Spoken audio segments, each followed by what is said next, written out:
افغان ځواکونه لا د دهلي په ګاونډ کې وو چې د دهلي په جامع جومات کې خطبه د احمدشاه ابدالي په نامه ولوستل شوه.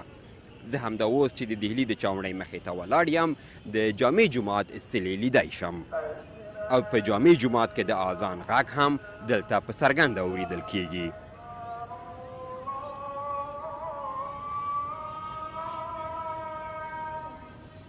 نو په هغه مهال کې مغولي پادشاه هم په جامع جومات کې د احمدشاه ابدالي په نامه ویل شوې خطبه واورېدله او چاوڼۍ یې پرېښوده.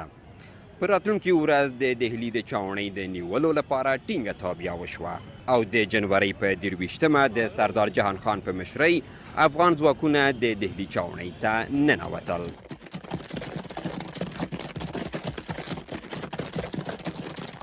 د ډیلي چاوڼۍ دوه لویې دروازې لري، لاهوري ګیټ یا لاهوري دروازه او بله هم ډیلي ګیټ یا د ډیلي دروازه. خو افغان ځواکونه له کومې لارې او له کومې دروازې دغلته راننوتل؟ یو پښتون هندی محمد عمر چې همدا اوس دلته دی په دې اړه وایي. په تاریخي کتابونو کې د کابل دروازې ذکر هم شوی چې دا دروازه اوس نشته، خو ویل کېږي چې د سلیمګړ د سیمې او لاهوري ګیټ ترمنځ وه.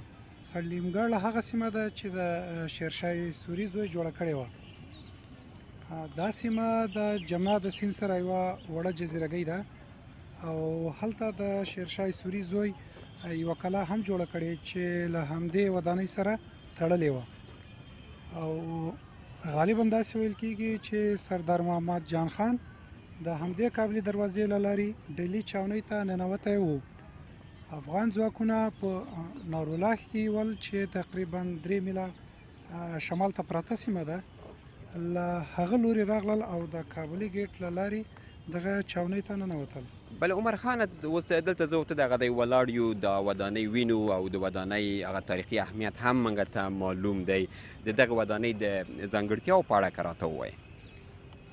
دا ودانۍ د امپراطور شاهجهان لخوا جوړه شوې چې تقریبا 2 کیلومتره د دیوالونو اوږدوالی ده او د دیوالونو لوړوالی تر 18 متره پورې رسي چې په ځینو ځایونو کې بیا توپیر هم لري.